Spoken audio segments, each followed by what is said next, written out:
Hey, it's Tom from Pack Hacker, and in this video we're going to be comparing the Patagonia Macro Puff to the Patagonia Micro Puff to the Patagonia Nano Puff. If you want to see more videos like this one, please give it a thumbs up so we can keep helping you find the right gear. Let's dive in.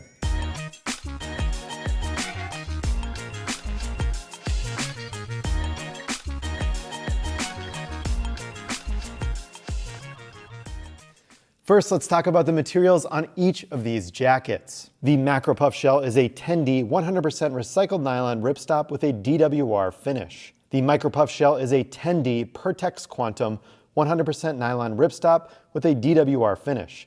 It's worth noting that the Pertex Quantum makes the Micro Puff the shiniest of all three.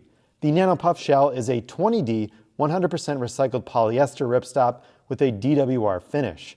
The Nano Puff is the most matte of all three. All three of these have some weather resistance on the outside. However, it's recommended that you wear an additional rain shell if you're going to be in heavy rain. Next, let's talk about the fill power that keeps you warm. The Macro Puff insulation is 100% polyester Plumafill. There is 135 on the body, and then there is 90 on the sides and sleeves. So it is a little bit more dense on the body, less on the sides and sleeves for added mobility. The Micro Puff insulation is also 65 Plumafill, and it's 100% recycled. Next, the Nano Puff is 60 PrimaLoft Gold Insulation Eco 100% recycled polyester.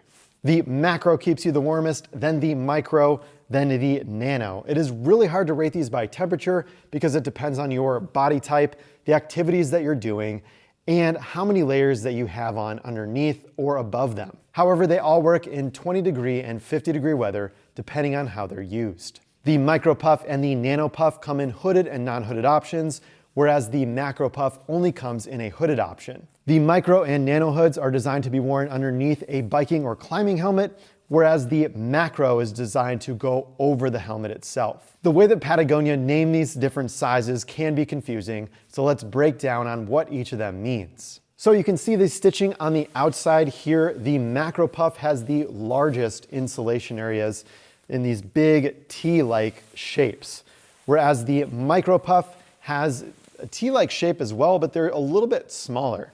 And then the Nano Puff just offers these rectangles, so a little bit smaller in the insulation pockets with the Nano. It is worth noting that the Micro Puff is the lightest of all three, even though this is the hooded option that we're comparing to the non-hooded Nano Puff option. It's a little confusing because you'd think that the Nano would be the lightest, but that's not the case. As far as how the fill interacts with the jacket itself, the Nano Puff is going to wear closest to the body. You can see that it is relatively thin, whereas the Macro Puff puffs out quite a bit, as you can see when I hold it up here, quite puffy. And then the Micro Puff sits somewhere in between the two. We've tested the Micro Puff over the period of a couple of months, and we have noticed that the synthetic fill has lost its loft over time. And Patagonia is the first to admit that their synthetic fill cannot stack up to down, but they're getting close with each new iteration. Next, let's compare the pockets on these things. The Macro Puff has one chest pocket right up here.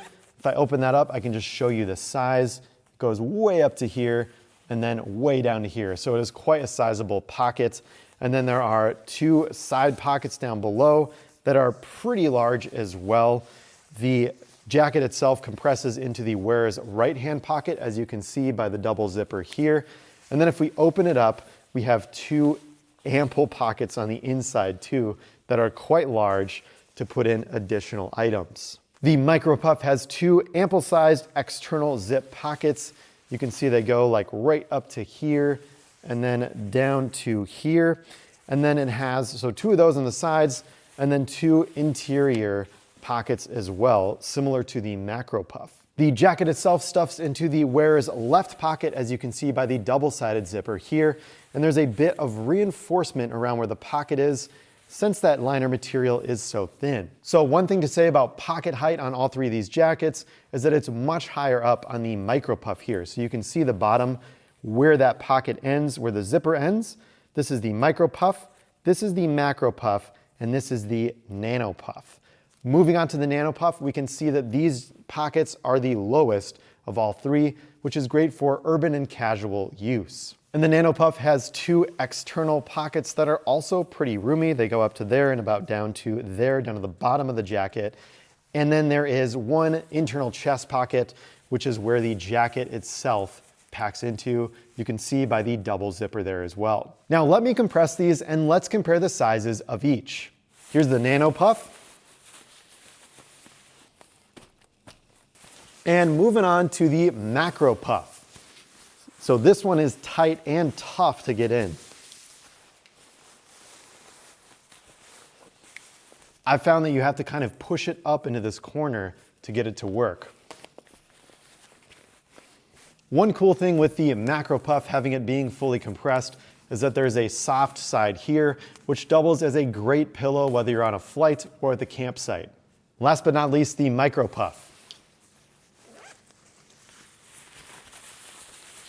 All right, so we have the non-hooded Nano Puff jacket right here in medium.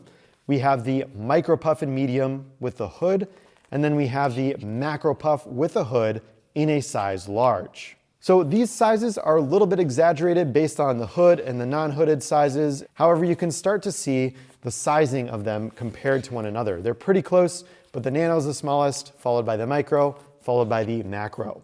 First off, each have a small loop while they're compressed, so you can hook them to a carabiner clip either on the inside or the outside of your bag while they're compressed. And again, don't leave these compressed for too long because it can damage the loft and make it less warm. Plus, it can look like a wrinkly trash bag if they're compressed for too long.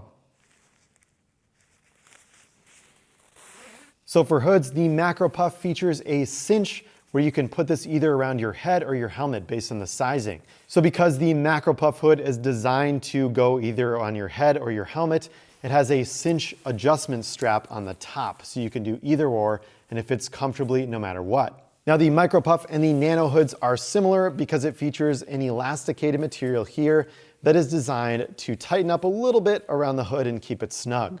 The Micro Puff uses that same elasticized design at the hem to keep the jacket tight to your body.